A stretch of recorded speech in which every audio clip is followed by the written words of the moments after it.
Bueno, voy a hacer un pequeño resumen del tema 10 para que os quede claro qué es lo que entra y qué es lo que hay que leerse para entender un poquito las cosas, por lo menos entenderlas un poco mejor. Bueno, tengo aquí más o menos el esquema, me faltan algunas cosas que iré poniendo ahora, ¿eh? La relatividad, bueno, hay muchas relatividades, la de Galileo es la clásica, la de Einstein es la moderna, y ya puede haber alguna más.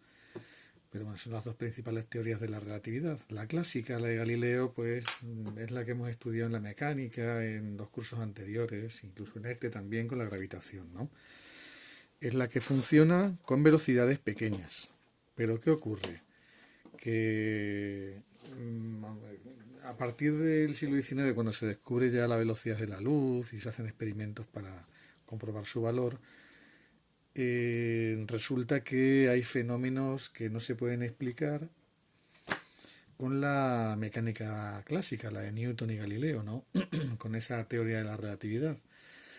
Eso se explica en los primeros apartados, en la introducción, los puntos 1 y 2 del libro, donde comentan que, bueno, pues que hay pruebas. Primero son intuiciones, después se comprueba, ¿no? Con el experimento en Michelson y Morley, se comprueba que la velocidad de la luz no depende del sistema de referencia elegido, sino que es una constante. Es un poco raro, pero es así, ¿no? Todos los sistemas de referencia inerciales, eso significa los que tienen velocidad constante uno con respecto a otros, reposo o velocidad constante, me da igual, miden la misma velocidad de la luz. Es un poco raro, ¿no? Porque si yo voy con un coche a 80 por hora y me adelanta un coche a 100 por hora, para mí ese coche iría a 20 por hora, ¿no? Y para una persona que esté en el arcén de la carretera iría a 100. Esa suma de velocidades es una de las bases de la física clásica, ¿no? Sin embargo, si en vez de un coche a 100 por hora me adelantase la luz, tanto el señor que está en el arcén como yo, que voy a cierta velocidad, en el mismo sentido que la luz, mediríamos la misma velocidad. Y eso está comprobado con el experimento que decía de Michelson y Morley. Bueno, eso se explica un poquito en los puntos 1 y 2. ¿Qué ocurre? Que como consecuencia de ese experimento que, como digo, está comprobado de muchas maneras ya, hay que, bueno, redefinir los conceptos de espacio y de tiempo, ¿eh? A eso se dedica Einstein en su teoría de la relatividad especial, que no vamos a determinar demasiado, solamente algunos puntos, lo de las contracciones de la longitud y la dilatación del tiempo, pero bueno. Antes de eso, el punto número 3 del tema me habla de los postulados de la relatividad especial, es decir, los puntos de partida que toma Einstein para desarrollar su teoría de la relatividad. ¿Cuáles son esos postulados? El primer postulado es un postulado muy general que también coincide con el primer postulado de la relatividad de Galileo, que dice una cosa bastante elemental. Las leyes de la física pueden expresarse mediante ecuaciones que poseen la misma forma en todos los sistemas de referencia inerciales. Bueno, eso es una cosa totalmente normal, es un postulado muy, muy básico, ¿eh?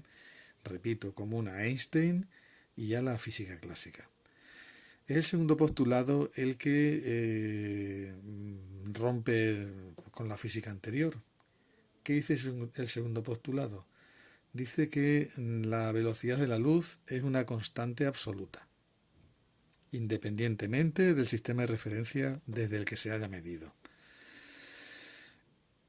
Bueno, pues nada, c, la velocidad de la luz, es igual respecto de todos los sistemas de referencia. Vale 3 por 10 elevado a 8 metros por segundo, aproximadamente, ¿no? Bueno, pues este segundo postulado, repito, es el que rompe con toda la física anterior, empezando por que ya dos sucesos que son simultáneos respecto a un sistema de referencia, por ejemplo, hacer con las dos manos así a la vez, dejan de ser simultáneos con respecto a otro sistema de referencia que se mueve con respecto al primero. Lo que para mí es hacer con las dos manos, clac, a la vez, Para una persona que vaya viajando hacia la derecha, por ejemplo, pues oye dos clac, uno antes que otro. Los sucesos que en un sistema son simultáneos dejan de serlo en otro. ¿De acuerdo? Bueno, lo siguiente que entra, porque la página siguiente, la 261, no entra, lo siguiente que entra es la contracción de la longitud. En la contracción de la longitud hay que tener en cuenta primero una definición. ¿Qué es la longitud propia de un objeto? Es la longitud que mide un observador en reposo con respecto a ese objeto. Yo tengo aquí una barrita, por ejemplo, y si me monto encima de la barra, me pongo aquí, en reposo con respecto a ella, la longitud que yo mido es la longitud propia. Sin embargo, una persona que vaya viajando hacia la derecha, por ejemplo, en la misma dirección de la longitud, ¿vale? Si es una dirección transversal, la longitud que mediría sería la misma, ¿eh? Pero si la velocidad de este automóvil es en la misma dirección que la orientación de la barra, que la longitud que quiero medir, entonces este señor mide una longitud prima que va a ser más pequeña que la longitud que tiene esa barra en medida en reposo. A esta longitud propia se le llama también longitud en reposo, ¿vale?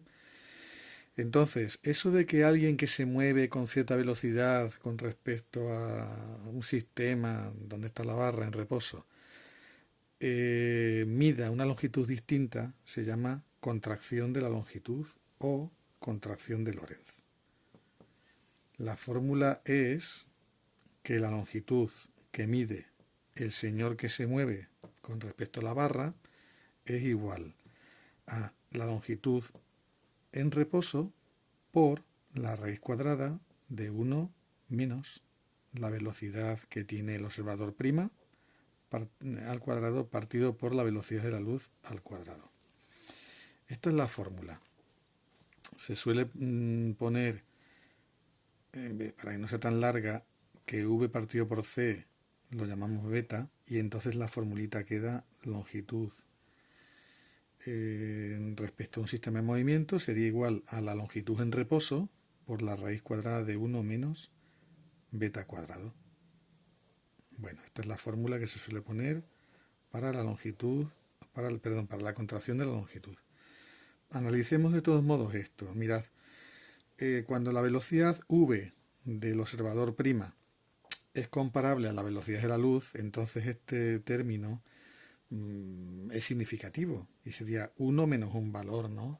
1 menos 0,3, por ejemplo, la raíz cuadrada sería la raíz de 0,7, que es menor que 1, y por tanto siempre se cumple que L' es menor que L.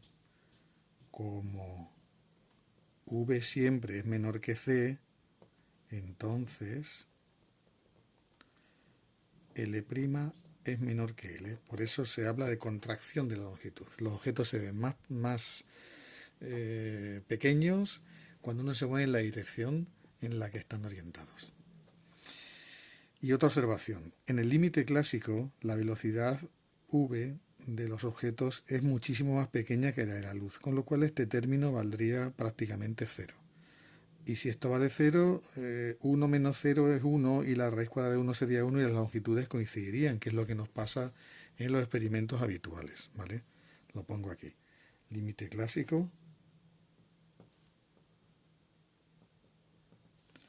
V es mucho más pequeño que C y eso hace que V partido por C sea 0 prácticamente y eso hace que L' sea igual a L, como ya hemos visto en otros problemas de la, o sea, el límite clásico, la mecánica clásica, ¿vale? Dilatación del tiempo.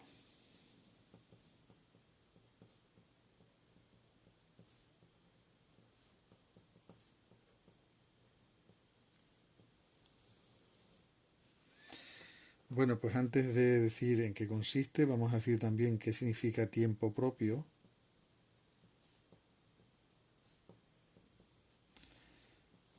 y después hablaremos de la dilatación, la formulita de qué significa dilatación del tiempo. A ver, el tiempo propio es el intervalo de tiempo medido entre dos sucesos desde un sistema de referencia en el que los sucesos tienen lugar en el mismo sitio. ¿Mm? Por ejemplo, si yo enciendo un petardo y tomo como el intervalo de tiempo el tiempo transcurrido entre encender el petardo y explotar el petardo, ¡pum!, encender la llamita y ¡pum!, este intervalo de tiempo, si yo estoy mirándolo sin variar mi posición, se llama incremento de t. Bueno, el libro lo llama incremento de t con mayúscula, pero bueno, este sí sería el incremento de tiempo propio. Sin embargo, si alguien está viendo este proceso de encender el petardo y explotar el petardo, moviéndose con el coche de antes, entonces ve encenderse el petardo en un sitio y cuando explota ya está en otro sitio, ¿no? Para él los sucesos, encender petardo, explotar petardo, ocurren en posiciones distintas. Bueno, pues para este señor el tiempo no es propio, pero para mí, que he considerado que el petardo se enciende y explota en la misma posición, sí es un tiempo propio. ¿Vale? Bien, pues el tiempo propio es el más pequeño posible entre dos sucesos. Yo mediré un tiempo determinado entre los sucesos encender petardo, explotar petardo, y el que va viajando en el coche medirá un tiempo mayor entre los sucesos encender petardo y explotar petardo. A eso se le llama dilatación del tiempo. De forma que, si este mide un intervalo de tiempo, incremento de t', el mío era incremento de t, lo pongo así con mayúscula como en el libro, entonces la formulita de la dilatación del tiempo sería que el tiempo que mide un observador es igual al tiempo propio, es decir, el que ocurre entre los sucesos sin que la posición varíe, partido por la raíz cuadrada de 1 menos beta cuadrado. Me ha quedado la fórmula un poco así mal, pero bueno. Esta es la fórmula del tiempo propio. Perdón, de la dilatación del tiempo. Por lo que he dicho antes, incremento de t' siempre es mayor que incremento de t, porque esta raíz cuadrada es menor o igual que 1. ¿Cuándo valdría 1? Cuando la velocidad es mucho más pequeña que la velocidad de la luz. Y entonces los intervalos de tiempo coincidirían, que es el límite clásico, ¿verdad? Pero en cualquier otro caso, cuando ya la velocidad v empieza a ser comparable a la de la luz, siempre es mayor el incremento de t' que el incremento de t, que es el tiempo más pequeño o tiempo propio.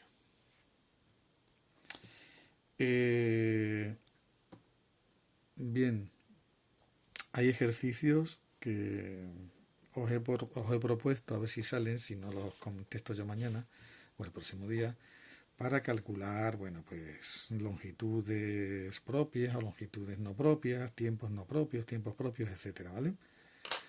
Pasamos al siguiente apartado, que es el apartado de el 6 me lo salto, el apartado de la masa relativista. El libro lo titula el punto 7, dinámica relativista. Voy a decir qué hay que saber de aquí.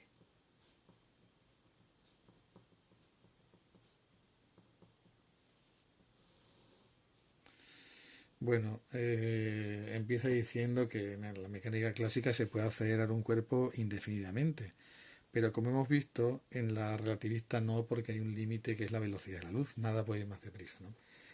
Bueno, pues entonces se define primero masa relativista como la masa en reposo de un cuerpo partido por la raíz cuadrada de 1 menos v cuadrado entre c cuadrado. Como veis, esta raíz aparece muchas veces en las fórmulas de la relatividad. Bueno, o, como hemos puesto otras veces, se puede poner que esto es m sub 0 partido por raíz de 1 menos beta cuadrado.